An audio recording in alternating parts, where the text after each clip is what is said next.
다시 북극 한파가 기승을 부리면서 서울 등 중부와 경북 내륙에 한파특보가 내려졌습니다. 대설특보가 내려진 제주공항엔 강풍으로 사흘 만에 다시 일부 항공기 운항에 차질을 빚고 있습니다. 다음 주 월요일 실내 마스크 의무 해제를 앞두고 정부가 코로나19 지정 병상을 단계적으로 감축합니다. 중국발 입국자 방역 강화 조치는 2월 말까지 연장하기로 했습니다. 경기도 의왕에 있는 과천 봉담 고속화도로를 달리던 승용차에서 불이 난 뒤 방음벽으로 확산했지만 20여 분 만에 꺼졌습니다. 인명피해는 없었지만 불은 방음벽으로 옮겨붙어 3m 정도를 태웠고 과천 주변 도로가 수십 분 동안 한때 통제됐습니다. 러시아가 미국과 독일 등 서방 진영의 우크라이나 탱크 지원 결정에 대해 강력히 반발하고 있습니다. 극초음속 미사일까지 동원한 대대적 공습에 11명이 사망했고 러시아는 서방의 탱크를 모조리 파괴하겠다며 경고했습니다. 뉴스앤 이슈 2부 시작합니다. 대장동 개발 비리 수사의 정점으로 볼 수 있는 민주당 이재명 대표가 내일 검찰에 출석합니다. 성남FC 후원금 의혹 사건에 이어서 두 번째 검찰 출석입니다. 이 대표는 사필 규정을 믿는다면서 안개가 걷히면 실상이 드러날 것이라고 자신감을 드러냈습니다. 직접 들어보시겠습니다. 저는 사필 규정을 믿습니다. 저는 잠시 안개가 실상을 가려도 결국 시간이 지나면 안개가 걷히면 실상이 드러난다. 사필 규정한다를 믿고 살아왔습니다. 수없이 공격당하고 수없이 음해당하고 그렇지만 결국은 다 실체가 드러나서 많은 국민들께서 저의 진정성과 또 성과를 인정해 주셔서 이 자리에 왔습니다. 그렇죠? 이 대표는 앞서 이번 출석 사실을 알리면서 변호인만 대동하겠다고 밝혔습니다. 이 대표의 만류에도 일단 측근으로 분류되는 의원들은 현장에 동행할 것으로 보입니다. 측근들의 인터뷰 차례로 들어보겠습니다. 이재명 대표는 나오지 말라고 합니다. 진짜 안 나갈까요?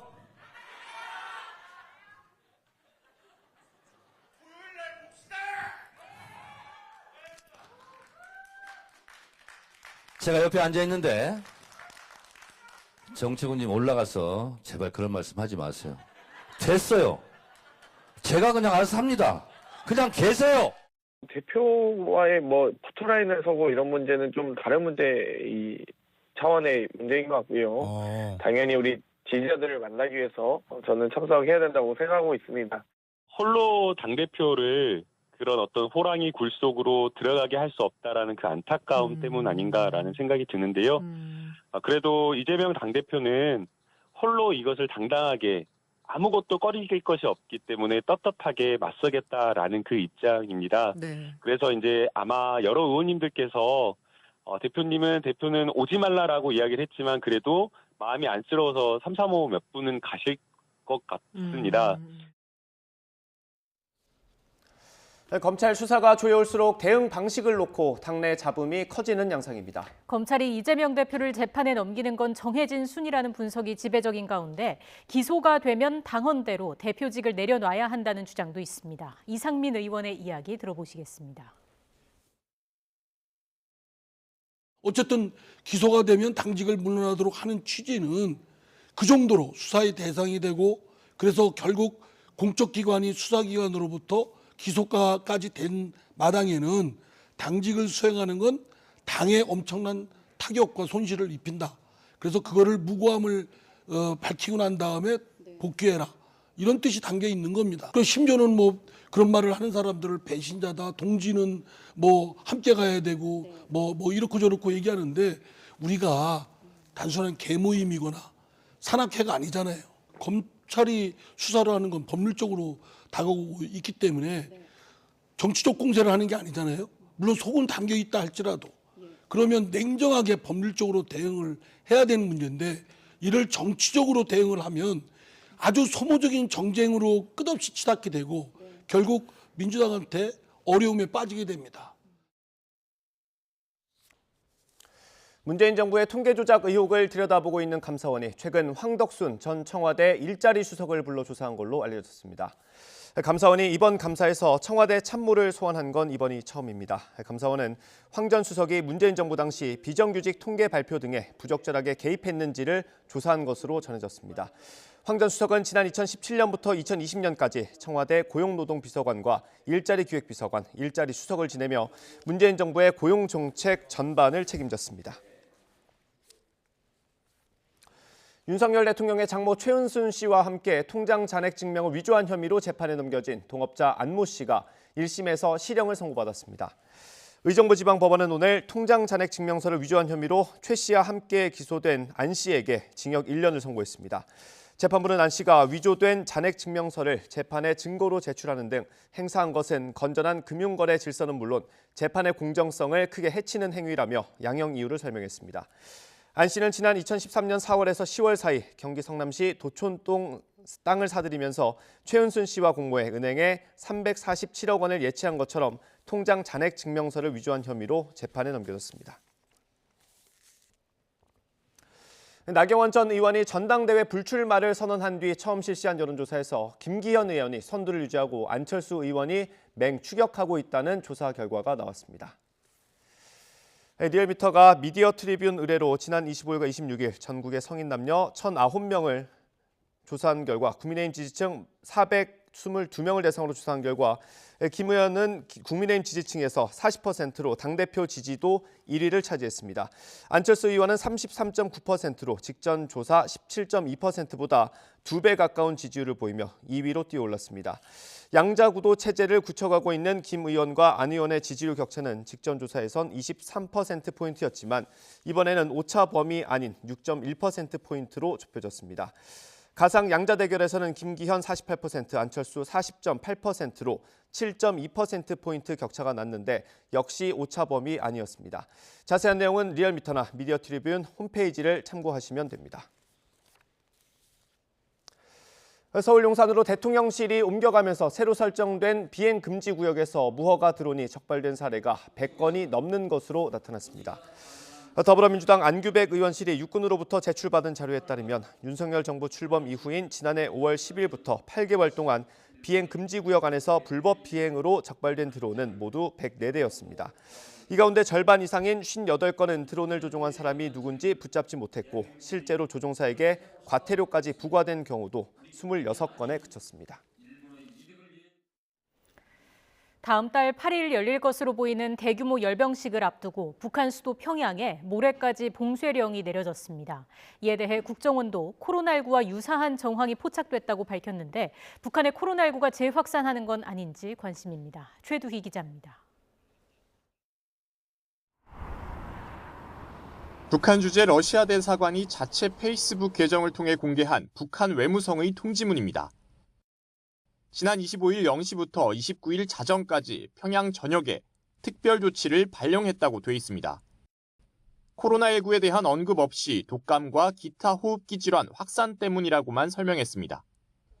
통지문엔 또 상황에 따라 방역 기간이 연장될 수 있다며 외교공관은 직원들의 외출과 차량 이동을 자제해달라는 내용도 담겼습니다.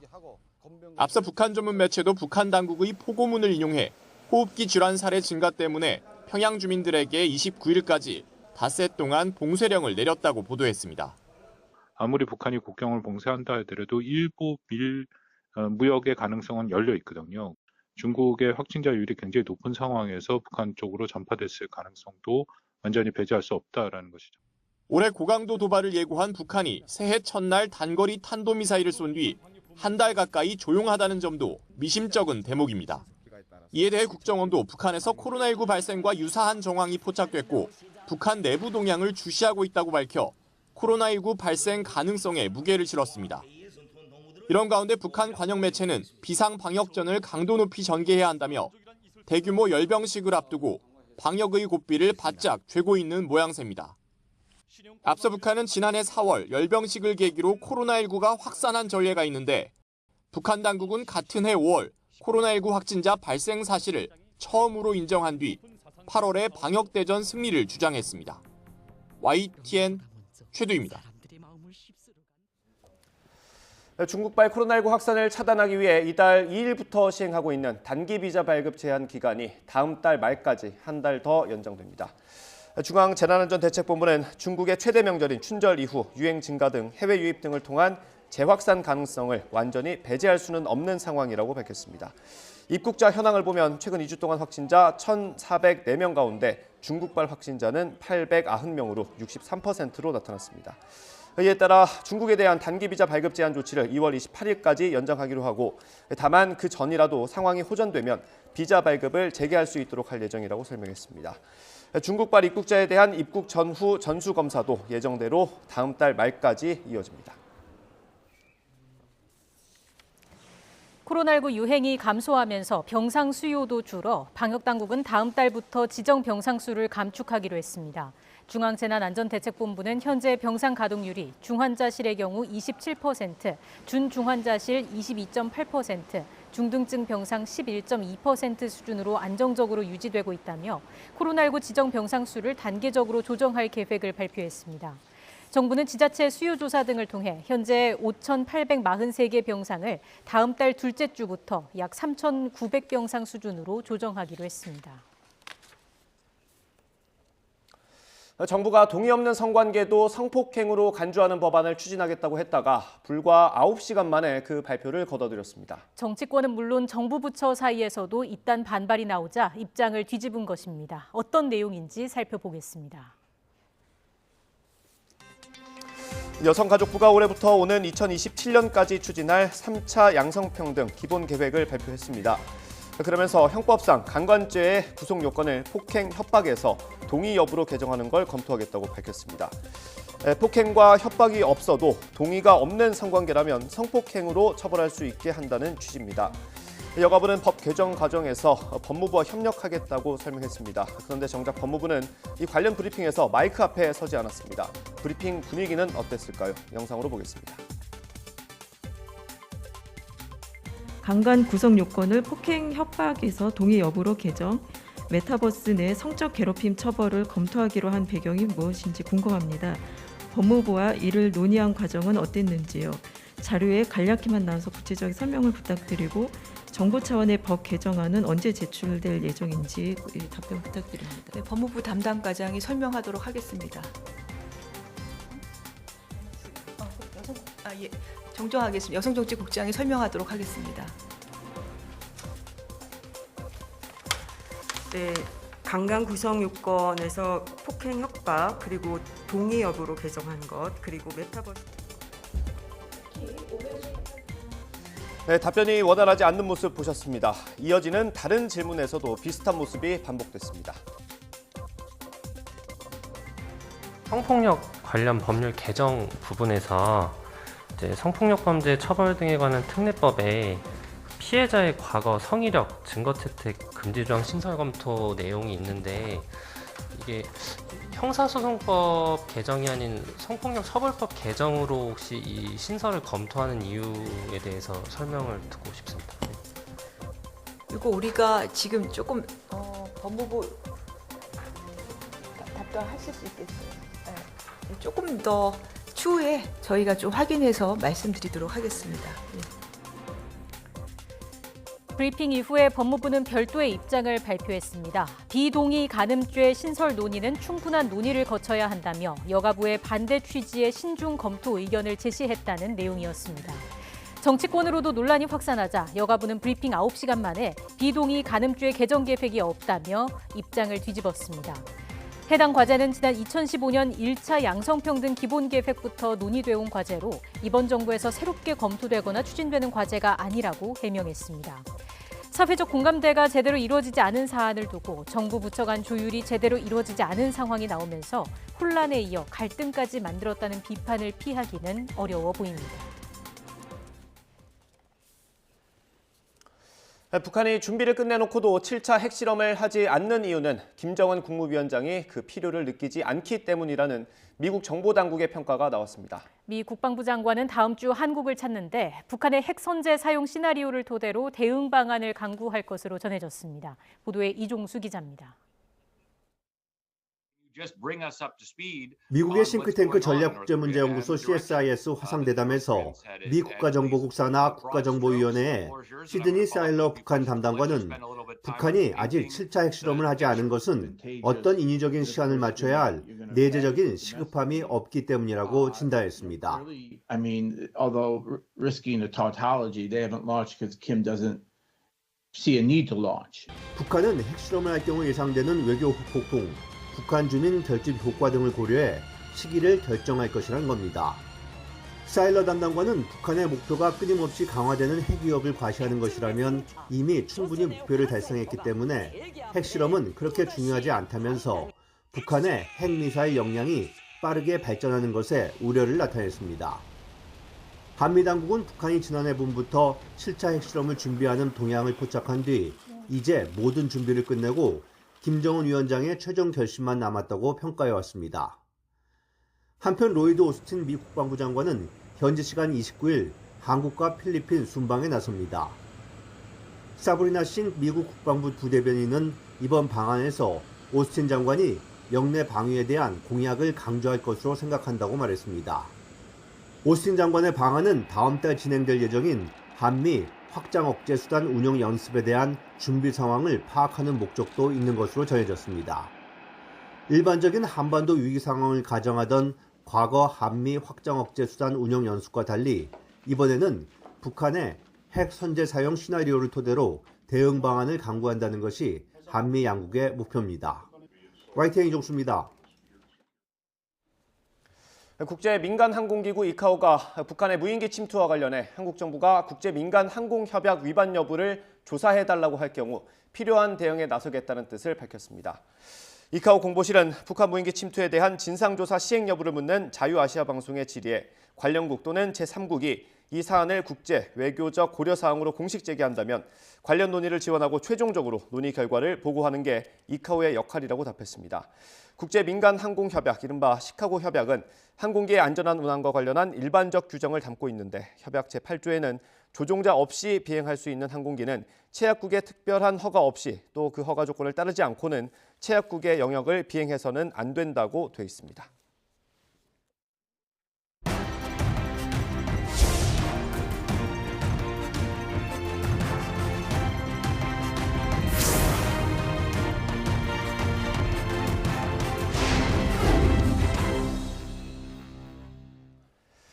설 연휴 마지막 날 전편 결항으로 마비됐던 제주국제공항이 사흘 만에 또다시 강풍으로 항공기 운항에 차질을 빚고 있습니다. 오전에만 65편이 결항했다고 합니다. 취재기자 연결해서 자세한 상황 알아보겠습니다. 황보선 기자.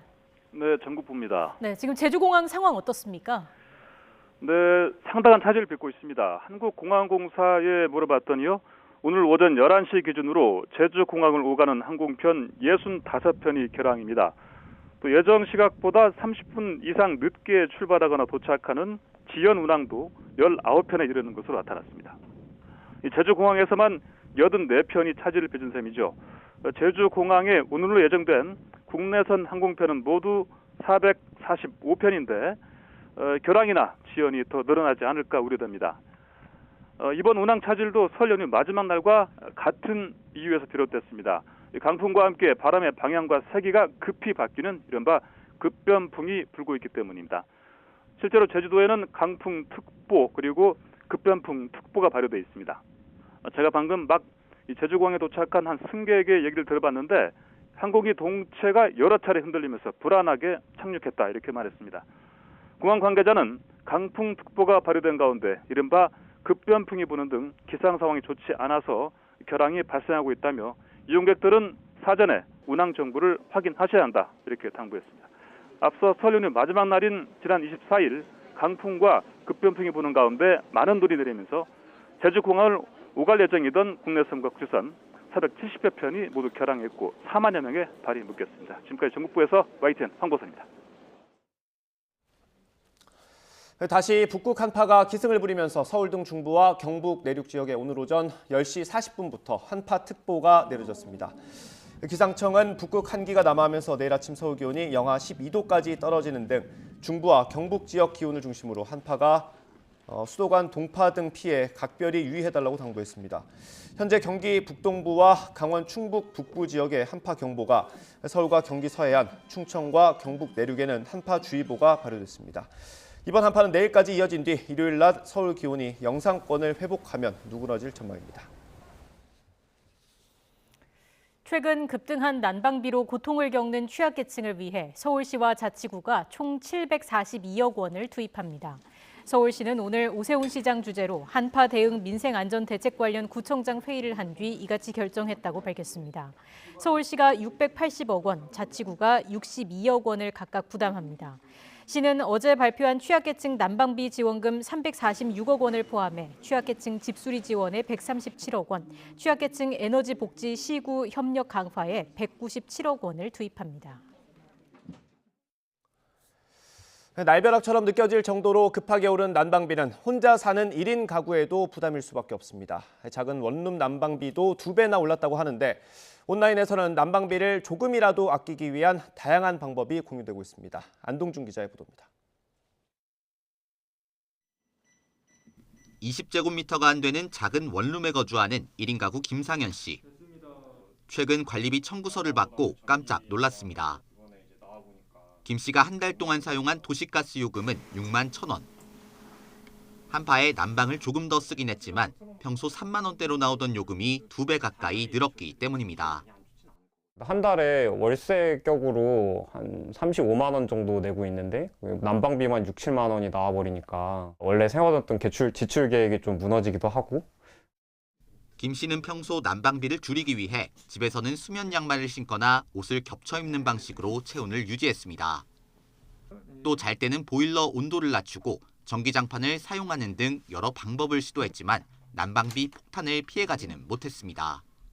난방비를 줄이려고 노력은 해봐야겠지만 다른 지출을 줄이는 게 뭐 거의 유일한 방법이지 않나 그런 생각을 하고 있어요. 이처럼 난방비가 크게 오르자 온라인에서는 각종 절약 방법이 공유되고 있습니다. 창문에 단열재를 붙이고 커튼을 달아 외부에서 들어오는 냉기를 차단하는 건 이미 잘 알려진 방법입니다. 난방할 때 가습기를 켜는 방법도 있는데 실제로 수증기를 타고 열이 집안을 고루 돌아 실내 온도를 유지할 수 있습니다. 특히 지역 난방의 경우 외출 모드를 설정하는 것보다는 설정 온도를 낮추고 외출하는 게 난방비를 아끼는 데 도움이 될 수 있습니다. 전문가들은 사용량보다 난방비가 많이 나왔다면 난방 시설부터 점검하라고 조언합니다. 그 에너지 효율이 문제가 없는가 그거를 점검을 한번 해보는 게 일단은 중요하고 자기가 사용량을 컨트롤할 수 있게 하는 게 필요하다. 각종 물가 상승에 예상치 못한 난방비 폭탄까지. 각자의 절약 방식으로 유독 추운 이번 겨울을 힘겹게 나고 있습니다. YTN 안동준입니다. 난방비 급등에 대응하는 정부 대책이 나왔습니다. 취약계층을 지원하는 데 초점이 맞춰졌는데 이번 지원 대상에서 제외된 소상공인과 전열기구에 의존하는 쪽방촌의 사정도 살펴야 한다는 경제 전문가의 지적이 나왔습니다. YTN 인터뷰 내용 들어보겠습니다. 근데 지금 자영업자 상황이 너무 좋지 않아요. 지금 장사하시는 분들은 거기를 실내를 따뜻하게 하지 않으면 손님들이 나갑니다. 근데 지금 손님은 없죠. 이미 원자재 물가, 식자재가 올랐죠. 거기다가 지금 난방비 폭탄까지 맞게 되니까 지금 주인분들의 경우에는 사장님들의 경우에는 손님 있을 때는 잠깐 난방을 켜고 그리고 없을 때는 난방을 좀 끈 상태에서 이제 패딩을 입고 견딘다거나 이런 자구책을 지금 내놓고 있는 상황이고 목욕탕이 정말로 큰일이에요. 목욕탕이 실제로 폐업한 목욕탕이 늘고 있고요. 아니면 영업시간을 단축하고 있습니다. 여기는 온수를 늘 써야 되니까요. 가장 큰 걱정은 아마 이 쪽방촌이라든가 이제 이런 분들이거든요. 여기는 사실은 난방이 안 되니까 전열기구에 의존을 해요. 장판이나 전열기구에 의존하는데 겨울철 화재가 가장 많이 발생하는 곳이에요. 자, 그러다 보니 이게 자칫 인사사고까지 이어질 수 있거든요. 그래서 아마 취약계층에 대한 에너지 바우처를 확대해서 에너지를 구입하거나 난방비를 쓰는 데도 좋지만 일단 이런 정말 주거 취약계층의 주거지를 한번 좀 돌아보면서 이 구조를 좀 바꿔주는 것도 검토를 좀 해야겠습니다. 전기요금 고지서는 아직 날라오지도 않았고요. 1분기에 킬로와트당 13.1원인데 지난해 인상분의 70%를 1분기에 고스란히 폭탄을 맞습니다. 그게 2월 고지서에 나옵니다. 민주당 이재명 대표는 횡재세 도입 필요성을 연일 강조하고 있습니다. 민생을 위한 추경도 거듭 제안했습니다. 오늘 아침 회의 발언 들어보겠습니다. 호미로 막을 일을 가래로도 못 막는 그런 상황이 재발하지 않도록 특단의 대책이 필요합니다. 우리 민주당이 제안드렸던 7.2조 원의 에너지 물가 지원금 지급 논의를 최대한 서두르자라는 말씀을 드립니다.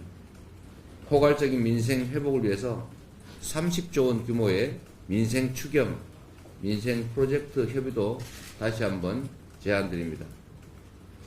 엄혹한 민생 위기에 직면한 지금이야말로 공정한 고통 분담과 경제적 강자의 사회적 연대의식이 꼭 필요합니다. 천문학적 영업 이익을 거두고 또 최근 감세 혜택까지 누리고 있는 초거대 기업들이 위기 극복에 국민 고통에 동참할 길을 마련해야 합니다. 횡재세든 연대 기여금이든 여러 해법을 국회와 기업이 함께 모색해야 합니다. 정부 여당의 전향적인 협력을 요청드립니다. 국민의힘은 이런 민주당의 주장은 조세정책 기본을 완전히 무시하는 거라고 지적했습니다. 대장동 개발 이익에 횡재세를 물려야 한다면서 이재명 대표를 저격하기도 했습니다. 성일종 정책위 의장 발언 들어보겠습니다. 국가의 조세 체계는 일관성과 공정성이 있어야 합니다. 고무줄처럼 조세 체계가 작동되면 국민의 신뢰를 얻기가 어렵습니다. 조세 정책의 기본인 예측성, 일관성, 안정성 모두 무시하고 기업과 국민을 편가르기 하는 전형적인 민주당식 수법입니다. 자원 등에 대한 어떤 준비도 없이 본인의 사법 처리를 덮기 위해 30조 추경을 무리하게 주장을 하다가 보니 이런 비논리적인 횡재세 발상이 나오는 것입니다. 국민들은 이재명 대표가 성남시장 당시 대장동 일당과 결탁을 하여 걷어들였었던 1조 원에 가까운 대장동과 백현동 개발 이익을 횡재라고 생각을 하고 있습니다. 이런 횡재를 하도록 설계하고 결제한 사람이 이재명 대표이기 때문에 이재명 대표가 횡재세를 물려야 할 대상이라고 생각을 합니다. 국토교통부가 지난해 잇따라 발생한 열차 궤도 이탈과 사망 사고와 관련해 한국철도공사 코레일에 과징금 18억 원을 부과했습니다. 한 번에 부과한 과징금 규모로는 역대 최대입니다. 국토부는 지난해 1월 부산행 KTX 산천 열차 탈선 사고로 재산 피해 62억 원이 발생했다면서 과징금 7억 2천만 원을 부과했습니다. 바퀴 파손이 원인으로 밝혀졌는데 코레일이 바퀴 점검 주기를 지키지 않았다고 이유를 설명했습니다. 또 지난해 7월 대전 조차장역을 지나던 SRT 열차가 선로에서 이탈한 사고로 56억 원의 재산 피해가 났다면서 과징금 7억 2천만 원을 부과했습니다. 선로가 이상한데도 사고 열차 기관사에게 알리지 않고 사전 보수 작업도 이뤄지지 않았다는 이유입니다. 지난해 12월 오봉역에서 작업하던 코레일 직원 1명이 화물열차에 치여 숨진 사고에 대해선 과징금 3억 6천만 원을 부과했습니다. 제2경인고속도로 방음터널 화재가 발생한 지 한 달 만에 주변에 있는 고속도로 방음벽에서 또 불이 났습니다. 한때 주변 교통이 통제되는 등 극심한 정체가 빚어졌습니다. 지난해 방음터널 참사가 떠오른 아찔한 순간이었습니다. YTN으로 들어온 제보 영상 함께 보시겠습니다. 네, 고속도로 갓길에 차량 한 대가 화염에 휩싸여 형체도 제대로 알아보기 힘들 정도로 불에 타고 있습니다. 불길은 바로 옆 3m가 넘는 방음벽을 타고 타오르고 있습니다. 오늘 아침 8시쯤 경기도 의왕시에 있는 과천 봉담 고속화도로 의왕 나들목 인근을 달리던 승용차에서 불이 났습니다. 신고를 받고 출동한 소방당국은 20여 분 만에 불을 껐습니다. 다친 사람은 없었지만 불이 붙은 차량 한 대가 모두 불에 탔고 방음벽은 모두 3m 정도가 탄 것으로 파악됐습니다. 또 출근 시간대에 과천 방향 상행선 도로가 한동안 통제돼 차량 정체가 이어졌습니다. 경찰과 소방당국은 달리던 승용차에서 불이 시작된 것으로 보고 왜 불이 났는지 조사하고 있습니다. 네, 한 달 전이었죠. 앞서 지난달 29일 인근에 있는 제2경인고속도로 방음터널에서 주행 중이던 트럭에서 불이 나 큰 화재로 이어졌습니다. 당시 사고로 5명이 숨지고 41명이 다친 대형 인명피해를 낳았는데요. 그 당시에 악몽이 떠올랐던 아찔한 순간이었습니다. 농협 직원이 직장 내 괴롭힘으로 극단적인 선택을 했다는 의혹과 관련해 고용노동부가 특별 근로감독을 실시합니다. 고용노동부는 광주지방고용노동청 전주지청에 전북 장수군 농협 관련 특별 근로감독팀을 구성해 노동관계법 준수 여부와 조직문화 전반을 점검하겠다고 밝혔습니다. 앞서 12일 숨진 장수농협 직원 33살 A씨는 유서에 평소 직장에서 모욕적인 말을 들었고 앞으로도 힘든 날이 길어질 것 같다며 고통을 호소했습니다. 중대재해처벌법이 시행된 지 오늘로 꼭 1년이 됐지만 산업 현장에서 노동자가 숨지는 사고가 줄지 않고 있습니다. 법에 대한 해석이 명확하지 않아서 혼란도 계속되는 가운데 정부는 올 상반기 안에 개선 방안을 내놓기로 했습니다. 최명신 기자의 보도입니다. 지난해 1월 27일 중대재해처벌법이 시행된 이후 산업재해로 목숨을 잃은 근로자는 600여 명으로 예년과 크게 다르지 않습니다. 노동당국은 지난 1년 동안 기업들이 안전에 대한 투자보다는 처벌 회피에 더 치중했다고 지적합니다. 경영 책임자의 처벌을 피하기 위한 여러 가지 법률 컨설팅 수요가 대폭 늘어났고 또 의무위항을 입증하기 위한 광범위한 서류 작업에 치중하고 있는 것도 현실입니다. 모호한 법 규정은 여전히 논란의 핵심입니다. 경영 책임자와 안전관리 책임자와의 권한과 책임 범위 등을 놓고 법 해석이 명확하지 않다 보니 혼란이 계속되고 있습니다. 실제로 법 적용 대상 사건 229건 가운데 검찰이 기소한 사건은 11건에 그쳤고 기소까지는 평균 8개월 정도가 걸렸습니다. 한 건의 사고를 수사하는데 근로감독관에 들어야 되는 품은 곱하기 2, 곱하기 3이 아니라 그보다 상당히 많은 로드가 걸릴 수 있는 부분이 있다는 거예요. 중대재해법을 바라보는 노사 간의 시선은 극명하게 갈립니다. 경영계는 처벌보다는 예방에 초점을 맞춘 법안 보완을 주장하는 데 반해 노동계는 엄정한 법 집행을 요구하고 있습니다. 이 법이 큰 사회적인 쟁점이 된 부분들은 저희는 이제 법률에 흥결이 좀 있다라고 봅니다. 그 사업장에서는 지금 개선이나 그 사업장이 어떤 부분들이 되는지도 오히려 지금 후퇴하는 사업장까지 좀 나타나고 있는 게 현실인 것 같습니다. 전문가들은 노사정 모두에게 책임이 있다고 지적합니다.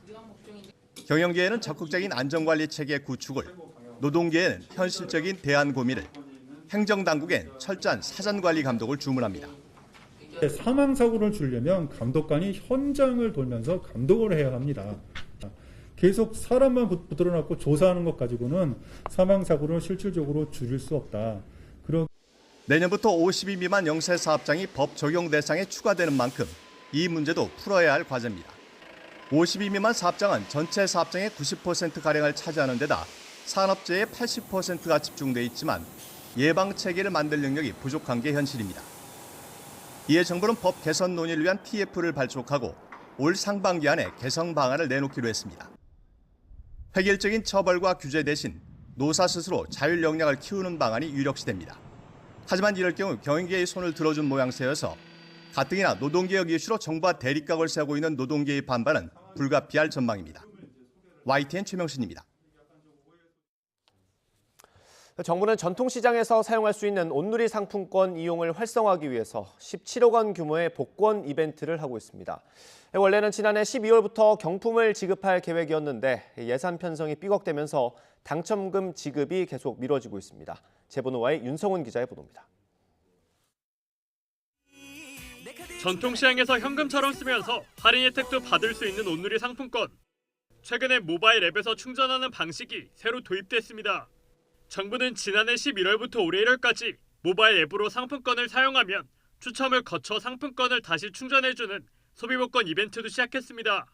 만원부터 최대 100만 원까지 모두 5,120명에게 17억 원어치를 나눠주는 큰 행사입니다.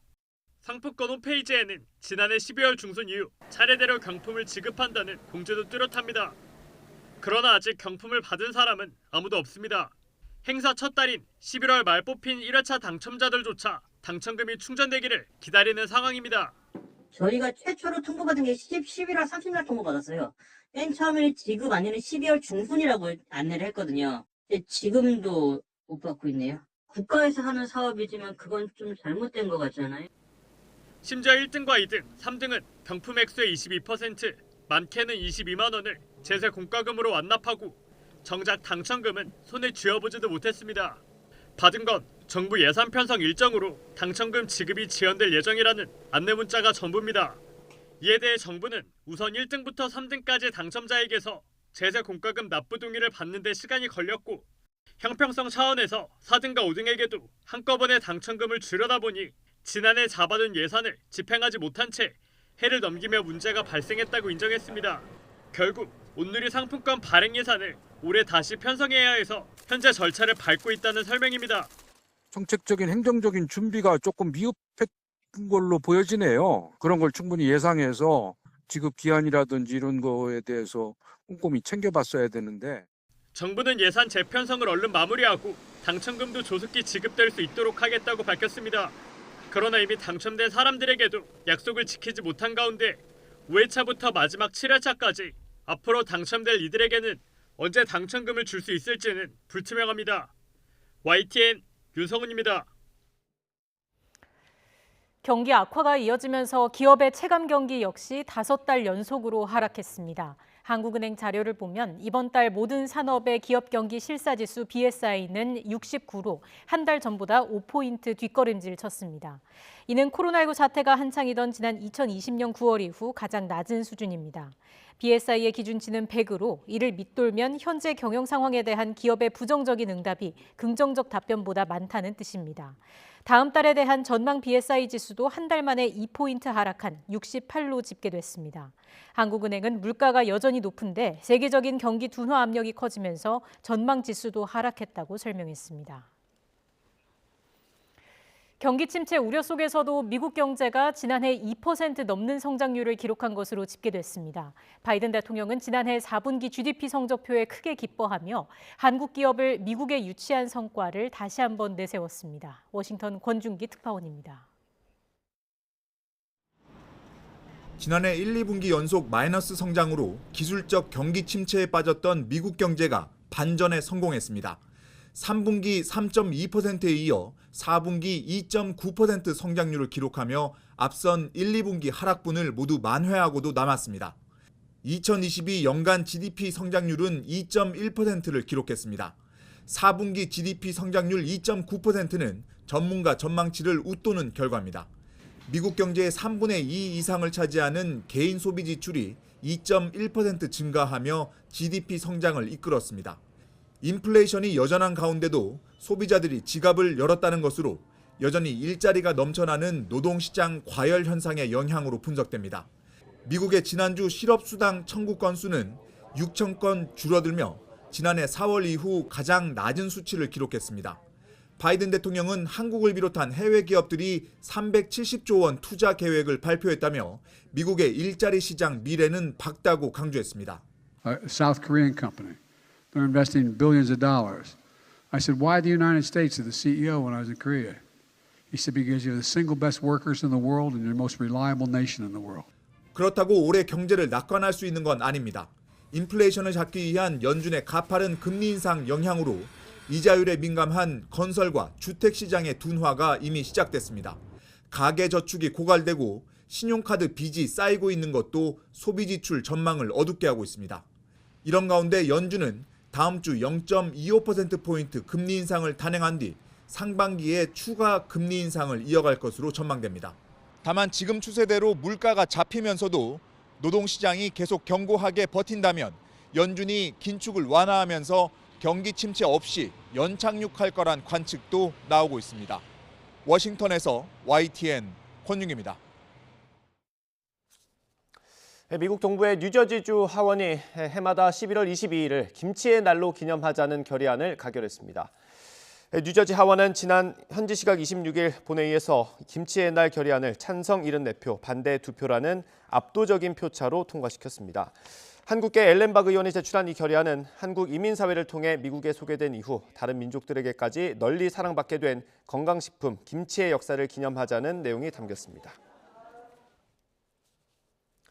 전 세계 병원과 금융기관의 전산망을 마비시킨 뒤 거액을 갈취해온 대규모 해킹 네트워크가 해체됐습니다. 미국 법무부는 해커들을 해킹해서 이룬 성과라고 평가했습니다. 김태형 기자가 보도합니다. 미국 정부는 전 세계 80여 개국의 병원, 학교, 금융기관을 겨냥해 랜섬웨어 공격을 벌여온 해킹 조직의 네트워크 하이브를 폐쇄했다고 발표했습니다. 인질의 몸값인 랜섬과 소프트웨어를 합성한 랜섬웨어는 전산망의 침투에 마비시킨 뒤 복구의 대가로 거액을 챙기는 수법입니다. 하이브는 2021년 6월부터 1,500여 개 기관을 상대로 1억 달러, 우리 돈 1,200억 원 이상을 갈취했습니다. 이들은 중요한 공공시설도 무차별 해킹했습니다. 코로나19 대확산 속에서 공격을 받은 한 병원은 전산망이 마비돼 환자를 제대로 진료하기 어려운 상태가 됐습니다. The Hive ransomware attack prevented the hospital from accepting any new patients. The hospital was also forced to rely on paper copies of patient information. It was only able to recover its data after it paid a ransom. 미 연방수사국은 지난해 6월 하이브 전산망에 침투한 뒤 잠복 활동을 하며 300여 개의 해독 암호를 빼내 피해자들에게 전달했습니다. 법무부는 해커들을 해킹에 이룬 성과라고 자평했습니다. Using lawful means, we hacked the hackers. We turned the tables on Hive, and we busted their business model, saving potential victims approximately $130 million in ransomware payments. 모나코 차관은 모든 수단을 동원해 사이버 범죄에 반격을 가할 것이라고 말했습니다. YTN 김태현입니다. 러시아산 원유에 이어 디젤, 중유 등 정제 유류 제품에 대해서도 제재를 검토하고 있는 서방이 구체적인 가격 상한 설정 논의에 착수했습니다. 유럽연합 집행위는 현지 시각 26일 러시아산 디젤 등 원유에 프리미엄을 붙여 판매하는 고부가 가치 석유 제품에 대해 배럴당 $100를, 중유 등 저부가 가치 제품에 대해서는 배럴당 $45의 가격 상한액으로 설정하는 방안을 각 회원국 정부에 제안했습니다. 이유는 27일 오후 각 회원국 대표가 참석한 가운데 회의를 열고 세부 논의를 할 예정이고 다음 달 5일부터 발효되는 걸 목표로 하고 있습니다. 모래사장이나 잔디밭처럼 미끄럽고 푹신한 땅에서도 빠르게 뛸 수 있는 네발 로봇이 개발됐습니다. 공사장이나 사고 현장 등 사람이 가기 위험한 현장을 점검하는 데 활용될 수 있을 전망입니다. 최소라 기자입니다. 4발 달린 로봇이 모래사장 위를 달립니다. 발이 푹푹 빠지고 모래가 잔뜩 튀지만 초속 3m 이상으로 빠르게 달릴 수 있습니다. 지금 눈이 많이 오고 있어서 미끄러지기가 쉬운데요. 이 로봇과 함께 푹신한 잔디 위를 달려보겠습니다. 50여 미터를 달렸는데 초반엔 기자가 더 빨랐지만 로봇이 속도를 내고부터는 로봇이 더 빨랐습니다. 로봇은 단단한 시멘트 바닥에서 푹신한 지면으로 이동할 때도 속도가 크게 줄거나 오작동하지 않습니다. 이렇게 모래에서 뛸 수 있는 로봇을 만든 건 세계 최초고요. 일반 지형에서 뛰든 모래에서 뛰든 로봇이 그것을 달리면서 다리로 느끼고 이런 지형이다를 판단해서 그 정보를 이용해서 뛰는 게 이번 논문의 핵심입니다. 로봇은 다리가 받는 힘과 관절 움직임 정보를 이용해 지면 종류를 판단하고 최적의 움직임을 구사합니다. 푹신한 곳을 달릴 땐 다리를 더 높이 들고 단단한 지면에선 다리를 조금만 드는 방식입니다. 그 결과 기존 4발 로봇이 모래에서 뛰지 못하고 금방 넘어졌던 것과 달리 다양한 지면을 오가며 속도를 낼 수 있게 된 겁니다. 가상현실 시뮬레이션에서 변형하는 지면의 동력학을 모사하는 시뮬레이션을 만들어서 실제 모래나 흙이나 나아가선 풀밭과 같은 그런 지면의 동력학에도 적응할 수 있는, 실제에서도 적응할 수 있는 그런 시뮬레이션을 만들고 거기서 학습을 했다고 보시면 됩니다. 로봇은 20kg을 싣고도 뛸 수 있어 카메라 등을 장착하면 공사장과 사고 현장 등 위험한 장소를 점검하는 데 활용될 수 있습니다. 연구팀은 현재 로봇이 한 번 충전으로 약 3시간 작동할 수 있지만 앞으로 배터리 용량을 2배 이상 늘릴 계획이라고 밝혔습니다. YTN 사이언스 최소라입니다. 대학생 신분으로 천하장사에 등극한 데 이어 올해 실업팀 데뷔전에서 백두장사에 오른 씨름의 김민재 선수가 모래판을 뜨겁게 달구고 있습니다. 평소 롤모델인 이만기 선배님의 기록을 따라잡는 게 목표라며 포부를 밝혔습니다. 인터뷰 내용 직접 들어보시겠습니다. 김민재 선수 경기 스타일이 강호동 선배와 비슷하다고 하더라고요. 어떤 면에서 네. 비슷한 거예요? 일단 강호동 선배님이 선수 시절에 좀 저돌적인 공격이랑 신인의 패기로 좀 많이 유명했었잖아요. 그래서 저도 신인이다 보니 일단 그런 부분이 좀 많이 닮은 것 같아가지고 그런 소리를 많이 듣는 것 같습니다. 예, 저돌적인 공격 스타일이 닮은 것 같다. 아니 그런데 롤 모델은 또 이만기 선배입니까? 그래도 실험하면은 이만기 선배님이 떠오르기 때문에 저도 그렇게 유명해지고 싶어서 롤모델로 고른 것 같습니다. 지금 지도해 주시는 김기태 감독님이 김민재 선수를 이렇게 평가했습니다. 100년에 한 번 나올까 말까한 선수다. 예, 그리고 이만기 선수의 뒤를 이을 선수다. 야, 이거 아주 극찬인데 본인은 어떻게 생각하세요? 제가 생각했을 때는 그 정도는 아닌 것 같은데 그래도 감독님이 그렇게 평가해 주시니까 저도 그 말을 듣고 좀 한번 이만기 교수님의 기록 한번 따라잡으려면 더 열심히 노력을 해봐야 될 것 같아요. 이만기 선배님은 만나뵌 적 있으세요? 어렸을 때 한번 만나 뵀던 것 같아요. 아, 그래요? 그때 기억이 어때요? 어떤 얘기를 나눴는지 혹시 기억이 나나요? 좀 어려가지고 기억은 잘 안 나는데 확실한 거는 엄청 좋았었어요. 아, 그렇군요. 이만기 선배님한테 이제 또 만날 수도 있잖아요. 천하장사 됐으니까 백두장사도 했고요. 예, 이만기 선배님한테 하고 싶은 말씀 있으시면 좀 한번 해주시죠. 제가 열심히 해서 한번 기록을 따라잡아 보겠습니다.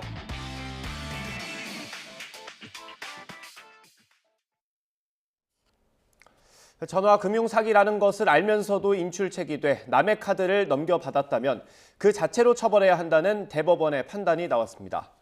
대법원은 전자금융거래법 위반 혐의로 기소된 A씨에게 무죄를 선고한 원심을 깨고 사건을 인천지방법원으로 돌려보냈습니다. 재판부는 전화금융 사기 일당에게 받은 체크카드가 범죄에 이용될 거라는 걸 A씨가 알고 있었다는 것만으로 처벌하기에 충분하다며 실제 범죄가 이뤄졌는지를 판단할 필요는 없다고 봤습니다. 한낮에도 영하권 추위가 이어지고 있습니다. 보시는 것처럼 바람이 무척 강하게 불고 있는데요. 현재 서울 기온은 영하 6도로 예년 기온을 8도나 크게 밑돌고 있고요. 찬바람의 체감 온도는 영하 13도 선까지 뚝 떨어졌습니다. 내일은 서울 아침 기온이 영하 12도까지 떨어지면서 추위의 기세가 더 강해지겠습니다. 건강관리와 함께 추위 대비 잘해주시기 바랍니다. 현재 내륙은 대체로 맑은 하늘이 함께하고 있습니다. 하지만 서해안에는 계속해서 눈이 내리고 있는데요. 호남 서해안과 제주 산간, 울릉도 독도에는 대설특보가 내려진 가운데 호남 서부는 오늘까지 최고 7cm, 제주 산간은 내일까지 15cm 이상의 많은 눈이 예상됩니다. 울릉도 독도에도 내일까지 최고 30cm의 폭설이 쏟아지겠습니다. 다시 강추위가 찾아오며 서울 등 중부와 경북에 한파특보가 내려졌습니다. 오늘 서울 낮 기온 영하 5도, 대전 영하 2도, 광주 영하 1도로 어제보다 1에서 5도가량 낮아 춥겠습니다. 주말인 내일은 서울 아침 기온이 영하 12도까지 떨어지며 오늘보다 더 추워지겠고요. 서해안에는 1에서 3cm의 눈이 내리겠습니다. 수도권 일부 지역에도 눈이 날리는 곳이 있겠습니다. 강추위는 휴일 낮부터 점차 누그러질 전망입니다. 서해안과 제주도에는 강풍특보가 내려진 가운데 초속 20m 이상의 돌풍이 몰아치겠습니다. 또 대부분 해상에는 풍랑특보가 내려진 가운데 파도가 거세게 일겠습니다. 해안가 안전사고에도 각별히 유의하시기 바랍니다. 지금까지 YTN 원희다입니다. 이상으로 뉴스앤이슈 마치겠습니다. 잠시 뒤에 더 뉴스가 방송됩니다. 시청해주신 여러분 고맙습니다.